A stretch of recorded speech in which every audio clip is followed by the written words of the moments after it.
Hello and welcome to Enquire to Choir. My name is Eva and I'm here to help you, fellow choir people. Welcome to the video series I'm doing here on the channel as well. It's called Choir Vocal Technique and this is episode 2.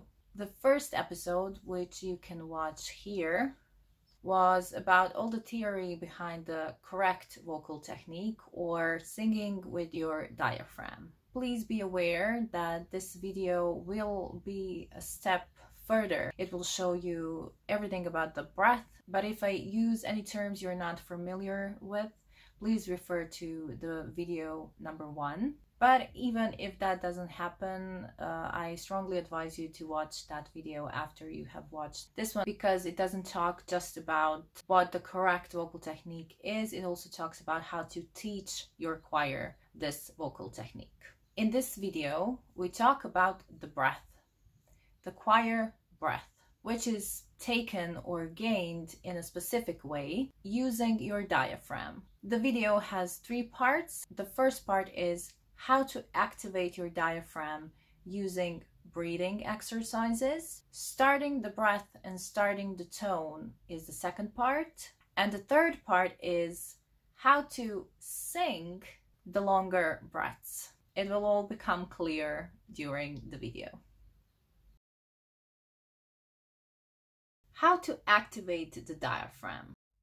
In choral vocal technique and in vocal technique in general, the best way to go is diaphragmatic breathing or singing with your diaphragm. Just to make sure that everybody is on the same page, that means that you take a breath feeling your diaphragm, which makes the belly expand, it goes out, and that's the inhalation part. And then when you want to sing, you start to exhale by tightening your belly and pushing the air outside of your body using your diaphragm. Again, this is all explained in the first video, so be sure to check it out.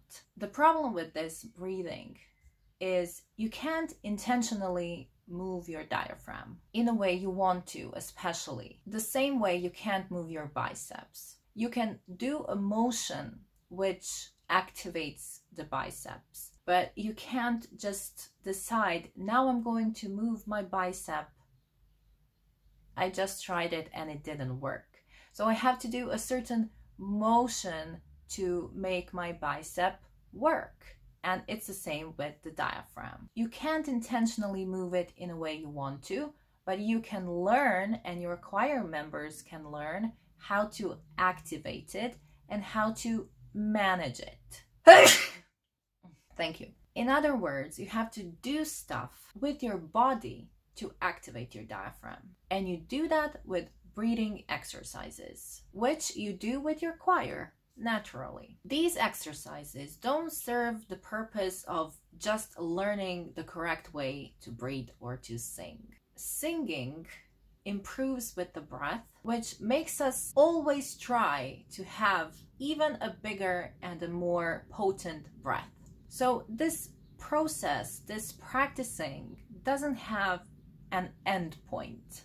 It always has more potential. So these exercises have 2 aims. The first one is to learn how to use your diaphragm in a correct way and the whole vocal apparatus. And the second is to keep getting your breath bigger and stronger. Therefore, it is expected of you and your choir to continue to do these exercises well in the future. Not just for a longer period of time, but throughout all of your choir and singing time.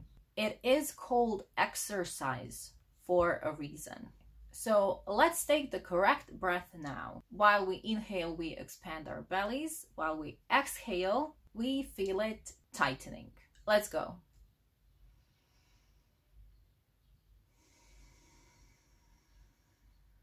Have you managed to do this? Maybe not quite. See, I'm trying to replicate what your choir members go through when you tell them, do this. Them repeating it doesn't mean they will do everything correctly. And this is where these exercises come into play.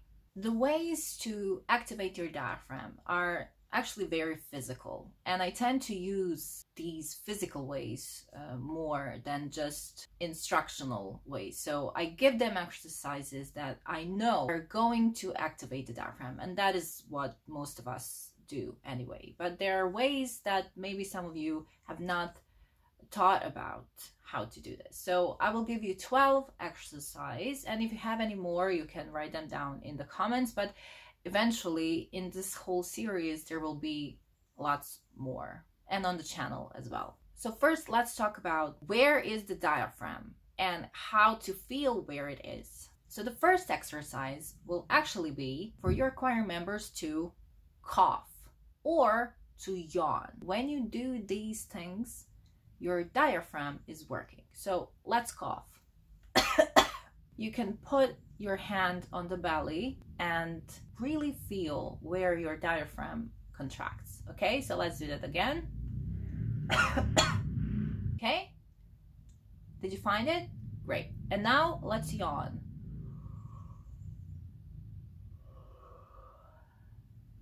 Is it contagious via YouTube video as well?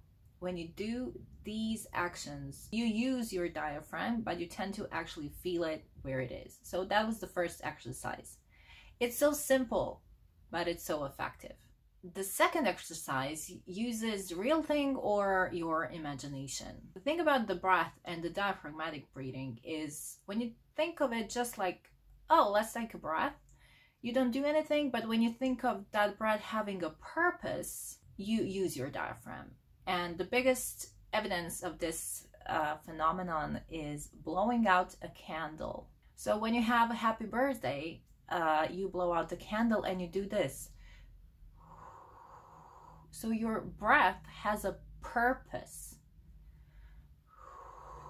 So even if you take a shallow breath, when you exhale, you tend to use your diaphragm because you know you have to do something with that little fire you have to put out. So you can tell your choir, imagine a candle in front of you and let's blow it out, shall we? It becomes a little bit of a different breath. Exercise number 3, raise the table. And I mean that literally, without using an actual table. But imagine a table in front of you, which is a big one. You put your hands under the table and you try to pull it up. Okay, so this motion, when you do just like this, you don't do anything. But when you imagine you have a table you have to raise, you somehow tend to activate the diaphragm. So just try. Imagine a table and you want to raise it. You feel the extra tension it goes from the belly. It's not just about the motion, it's about the way you do that motion. So if you just want to feel the table, you will not feel your diaphragm. But if you want to raise it, you have to do the extra effort. And that extra effort tends to activate the diaphragm. Exercise number 4 tends to be very effective, but if you watch the previous video, it may sound a bit counterintuitive. So I talked about the abdominal cavity and about the chest cavity, and I talked about the abdominal cavity expanding, which makes the chest cavity expand, but you don't actually move your chest intentionally. But this exercise tends to work the abdominal area in a better way, so all of your choir singers become better aware of what it can actually do. So when we breathe using our diaphragm, we expand the belly, and then when you expand the belly, you tend to push it up. So you expand, and then you try to actually pull it a bit up.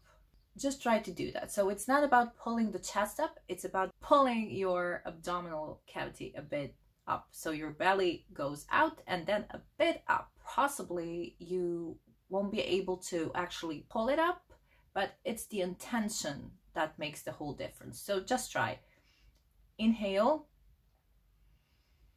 and then pull it up. You can feel something engaging a bit more. So I hope that's helpful, but you have to try it for yourself many times for it to be evident of being effective. Exercise number 5, when you think about the way that you have to breathe with your belly without raising your shoulders. So there is an effective way to make you not raise your shoulders, and it concerns your arms. So you take your arms and then you do this. So you put them behind. You can do this if you can.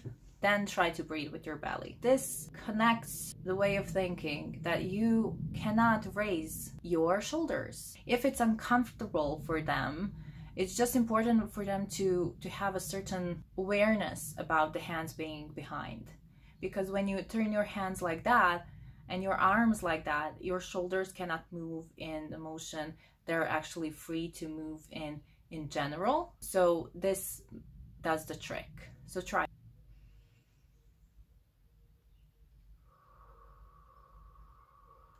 If you do this, it's actually really hard. That's the point of this exercise. Exercise number 6. I'm not actually able to do this because I film with my phone, but I will try to explain this really accurately. So you stand up, and when you breathe, you bend your knees a little bit and you push your whole abdomen in front of you. This makes you be aware that when you're breathing with your diaphragm, you cannot pull your shoulders up. So that's why you bend your knees a bit, because that tends to make you not raise your shoulders, and you push like this so you can actually make your breathing aware of the fact that it should go to the belly. So you literally simulate what your belly is actually doing, but you make it move in an exaggerated way for your body to start thinking this way. It's about that saying, where your attention goes, energy flows. So when you do with your belly that motion, you bend your knees a bit and then you push it forward, you simulate the action you're supposed to be doing. So that is something that I found to be helpful in my career. The next one is doing actually the opposite. You don't push your belly out during inhalation, but when you exhale, you tend to push it even more in. So you breathe naturally without raising your shoulders, but without actively pushing the belly out. But then when you exhale, you push it really in. So you empty the whole belly, push all the air out. Now we come to the short breath. This is something that was very useful to me when I learned about this. We always talk about longer breaths, and we will in this video as well. But there is something to be told about shorter breaths and the way we can take them. So you do this. You put your hands on your belly. You inhale with your belly. In a short and sharp way, you push the air out. Try to do this. Inhale. Exhale. What happens? You feel the impact. It literally shakes you a bit. But when you do that, it becomes like an automatic process. All of the things come together at once. So inhale, exhale. Okay, now let's try to do this a lot. So you inhale, and then when you exhale, you do this repeatedly. Let's try like this. Inhale and then exhale.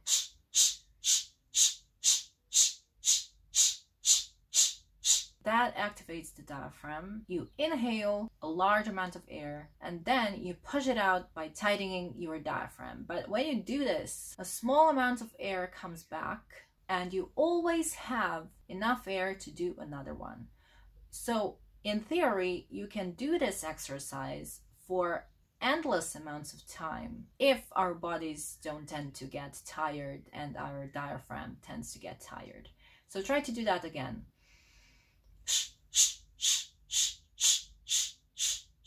Everything is active. I push the air out, and then when it's out a bit, I contract my diaphragm again. That's the automatic process that is very beneficial to realize, especially whenever you talk about managing the breath during singing. So keep that in mind. Now let's solve the biggest mystery. Why all the vocal exercises always tend to use the H sound, like ha or ha ha ha ha ha ha ha. There is a reason for that. So using the ha tends to push the air out with using your diaphragm, because in order for it to happen the way it's supposed to happen, you have to use your diaphragm. And that's the biggest point while doing vocalization exercises. So do this. Ha, ha, ha. So the bigger ha, the bigger amount of air comes out. And while you exercise in general, aerobic exercises or HIIT training, there are a lot of people out there who tell you, say ha. Why? Because it turns on your abdominal muscles a bit more. So do that in vocal exercise. Every exercise that has ha or ho, that h sound, is activating the diaphragm. There are other letters that tend to do that, not just the H sound, but R. And you try to do it like this. So you pull your tongue to your teeth and then you try to roll. Okay, so and when you do this, you activate the diaphragm. The only way for that to happen is to use your diaphragm. Try to do this. Roll your tongue, which brings me to the last vocal exercise I will mention here. These are the most popular lip rolls. I'm doing this on YouTube.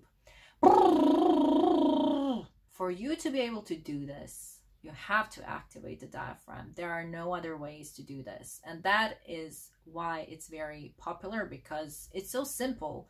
You just activate your diaphragm and you do a lip roll. If you can't actually do a lip roll just like this, try to pull your chin a bit up. Try to hold it a bit. So,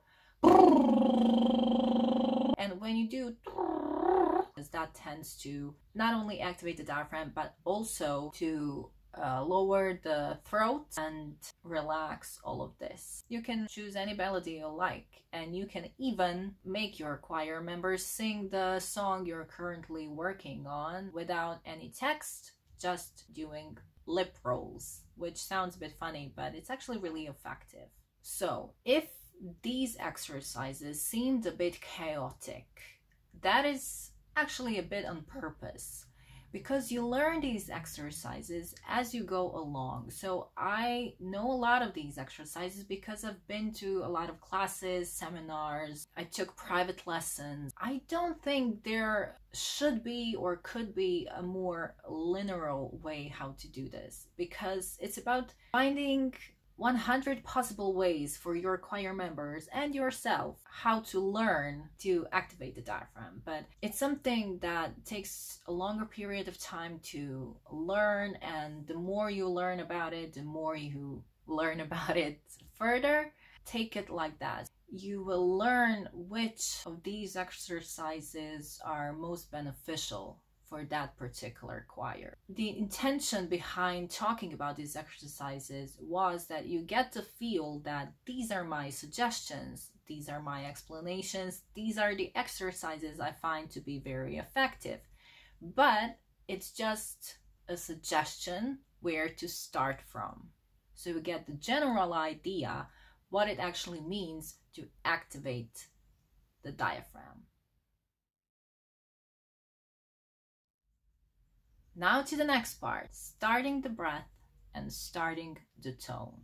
I'm actually really curious if you have ever thought about this topic this way. Let's think about the choir effect, the choir breath. Let's assume everybody takes the correct breath, but is this enough? In my opinion, it's not, because it's not just about being the correct breath, it's about the timing and the cumulative effect. So all of your choir members should be taking the same breaths. Obviously, not at the same time all the time, because not all the choir parts are the same, but the manner of taking their breaths should be in a particular familiar way to all the choir members. And when they have to take the same breath at the same time, it should be equally done. For me, this makes the biggest difference when it comes to the quality of a choir sound. And this taking of the breath doesn't only concern the amount of air you take. It concerns the speed of taking it, the energy it contains, and the momentum and the velocity it has once it's exhaled, once it is used for singing. It's not just about breathing correctly and having the biggest amount of air, it's the way you use it. And the way we use our breaths while singing has to be intentional and in correlation with the tone we want to produce. There are several exercises you can take with your choir. It's well worth taking the time. First of all, the simplest of ways is to inhale and exhale on your cue. You say inhale, and then they inhale.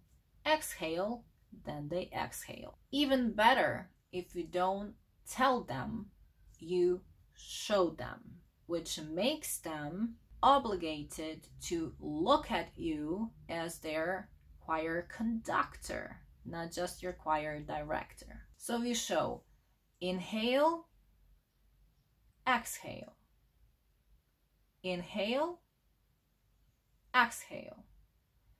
Much slower than that, obviously. When it comes to exhalation, you should do it both ways, with your mouth closed and with your mouth open. So it's not the same if you exhale like this with your nose or with your mouth. Do it both ways. The aim should be with your mouth open, but the first step should be with your mouth closed. The next step is to divide this process into 3 parts: inhalation, holding the breath, and exhalation. So the cues are inhale, hold it, exhale. The waiting part is about feeling your diaphragm being tight, being prepared, and feeling the control you have to manage your breath during exhalation. The control you ought to have when you're singing. This makes you control the beginning of exhalation, which is actually the start of the tone. I have to say, the most common way, the most common moment where singers tend to lose the biggest amount of air without a purpose is at this moment, because they do not know how to control their breaths once the breath has to go out. They tend to do this. And it's not about that. It's about the air coming out uniformly, steadily, patiently, and without any bumps in the road. It's about not exhaling the unnecessary amount of air while you're singing. And the biggest point of this happening is at the beginning of the tone. Providing an extra few seconds, providing the extra time to feel you in control before exhalation is very beneficial. Also, when you give the cues for exhalation, your choir singers have to have a certain amount of discipline to start exhaling on your cue, which is also very beneficial for your choir to learn while there is no true singing involved. Furthermore, I think there is a difference between watching the cue and then doing what you said with your cue and immediately doing the thing they're supposed to do. It's about shortening the amount of time it takes them to just do the thing you said them. It's about looking at you and seeing that you pointed exhale and they just start exhaling, and not them doing, oh, she or he just showed me to exhale, I now begin to exhale. Okay, so there is a difference between and that small amount of time it takes them to automatically start doing your cue is something that can be greatly undermining your singing, your choir. So this takes a lot of practice and a lot of trust in your choir conducting. When you divide this process into 3 parts, inhalation, holding the breath, and exhalation, then add the S sound. The reason why we use S is because to be able to do it, you have to use your diaphragm, and your mouth should be well formed but still relaxed. If you tense your mouth, there is no S coming out of your mouth. So if you do this, it's on your teeth and not outside. The S sound is really good for this. Then add the specific amount of seconds you take for every part of this process. The most common numbers are 5, 5, 7. 5 seconds to inhale, 5 seconds for holding the breath, and 7 seconds to exhale. You give them the cue and then you count. Inhale, 1, 2, 3, 4, 5. Hold it, 1, 2, 3, 4, 5. Exhale, 1, 2, 3, 4, 5, 6, 7. The point of this exercise is to inhale the amount of air for 5 seconds, hold it, and that amount of air you inhaled to exhale all of it during the 7 seconds, intentionally controlling it and uniformly without any bumps. That means that your S sound should sound like this.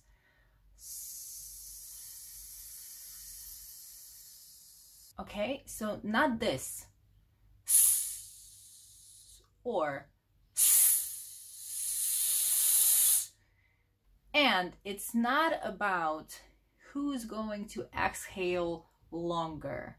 No, it's about exhaling for 7 seconds, and at the end of these 7 seconds not having any more air, because you programmed it and controlled the air in the best possible way, that for the 5 seconds you were inhaling it and you were holding it for another 5, that amount of air goes out in whole for these 7 seconds.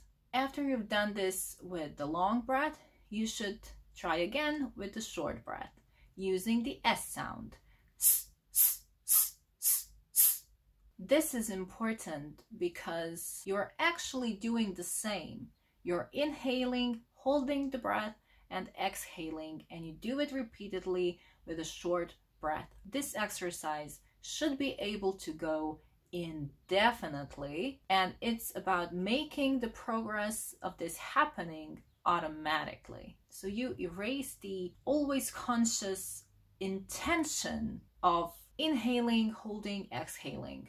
Inhaling, holding, exhaling. Because if you always think about it this way and you're not able to do it automatically, you will always be late and your breaths are always going to be slow, which is not the way music happens. Sometimes you have the time to take the long breath, but most of the times you barely have any places to take the breath at. So you have to learn how to do this automatically, and you do this by shortening the amount of time for everything, but after you've done it for a long time. So 5, 5, 7, and then shorter breaths. And now to the third part, the last part, how to sing the longer breaths. Obviously, we don't have the endless amounts of breath. That is not something that is capable for humans. So when you ask me how to always have enough air and enough breath management for doing everything your literature and your music scores ask for, I tell you, you cannot. But there are 3 things I can tell you in general that will help you with this. The first thing is, it's not just about the way you take your breath. It's about how you control it when you exhale. And this takes into consideration the mind as well. For example, it's very common in my experience when you see that you have to take a long melody and you have to sing it on one breath, your mind will automatically go, oh my God, this is so hard. I will never have the amount of air I need to have. And that switches your mode of singing into reactive and not proactive. So your mind and the mind of your singers has to be, I will now take this breath and control it the best way I can. And if it turns out that I don't have the enough amount of air, I will then do something. But I will not anticipate as a precaution that I will be without enough air. So don't lose the amount of air at the very beginning of the tone, which I talked about a few minutes before. And then when you're actually singing it and controlling it, don't do anything that makes you think you will not be able to do it. And that is a very important psychological thing your choir members have to take. If they think, I will not be able to do it, before they've actually tried to do it, you already lost. But if they think, okay, now I will take the biggest breath I can and I will try my best. I will use every possible thing I have learned so far. And if it turned out that I don't have enough air, I will try a little bit harder and then I will do something about it if I really don't have the amount of air I have to have for this. The moment you think, I don't have enough air, is not the moment where your body doesn't have enough air. You still have an amount of air in you. You just have to find a way to find it and to exhale it. So this takes the mind to think, okay, I still have it, I still have it, I still have it. And tighten your belly a bit more. Try to tighten your belly a bit more and try to persevere. Because it turns out that if you do that, somehow it turns out that you still have the air, but you just don't feel like you have it. It's not the biggest amount of air that is left in there, but it is an amount of air that is inside. You can get it out. This is actually the second thing I wanted to mention. Don't lose your breath where you shouldn't. There are other places where you lose your breath. For example, if you have a melody and then you have a short pause, you have a written pause, a written break. At first glance, seems the right moment to take the breath. But what happens is, first of all, you take it way too seriously and way too big of a moment. And your choir singers tend to first finish the tone before and then to inhale again and then starting the next tone. They divide the process into 3 parts again, which is supposed to be automatically. So it's not about the long S, it's about the short S. Okay? So that process, always thinking about the breaths and breathing, like I'm finishing this melodic line and now I'm taking the pause and now I'm inhaling and starting a new one. You don't always have the time for it. Sometimes, very often, when it's a fast tempo, you just do automatically. But the thing is, in that process, you have to trust that you took the right or enough amount of air and not thinking, oh, I don't have the enough air, because when you think about that like that, you will never have enough air. That is the truth. And finally, number 3, when you ask me how to hold the breaths I'm supposed to, well, I will give you a little secret. In a perfect world, the biggest, most potent, most wonderful melody could be sung as the composer wanted it to, which is in one breath. But your choir members and ourselves are human beings, and that is not possible. I'm sorry, all of it is a lie. What do? You put your best foot forward when you have this requirement. You try to make it the biggest possible breath, but then when you realize that you can't do that, you find a place where you take another breath by stealing it. And there is a right way to do it without shooting yourself in the leg.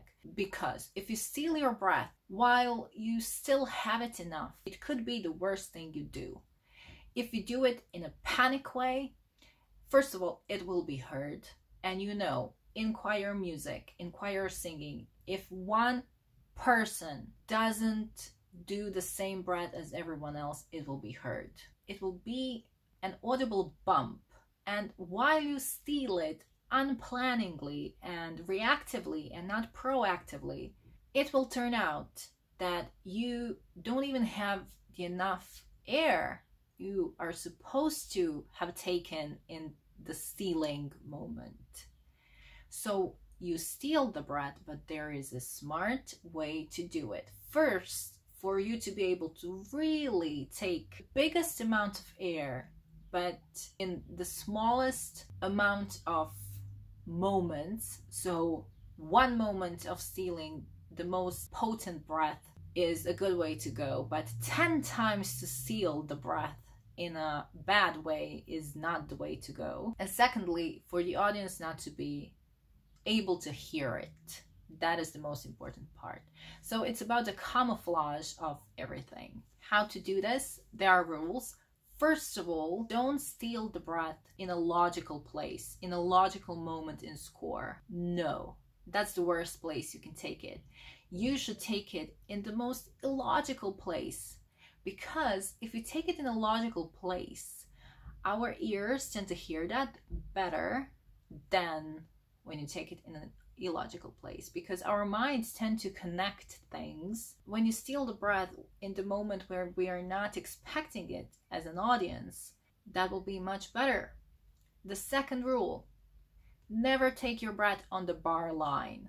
So if you have a note and then the bar line and the note, don't take the breath, don't steal the breath in between those two notes on the bar line. That is the worst thing you can do, because not only is that a very logical place to steal the breath, and that becomes very noticeable for the audience. The second fact of this sad situation is, if you let your choir members choose where the best possible moment to steal the breath is, without telling them don't do it on the bar line, they will most commonly do it right at the bar line. So you will have bigger amounts of holes in your breath and in your melody. And the way you steal the breath is something that has to be practiced. It's not about doing the most potent tone and then breaking it, taking the breath and then coming back to it. It's about the decrescendo and the crescendo. You have to come into it incognito. If I'm stealing my breath on a long tone, I will do it like this.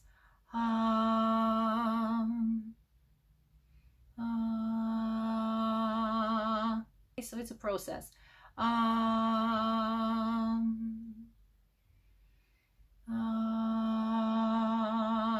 Okay, and if I'm stealing it in the middle of the melody, I will be quiet on the few notes in the middle and then I will come back to it. So na na na na na.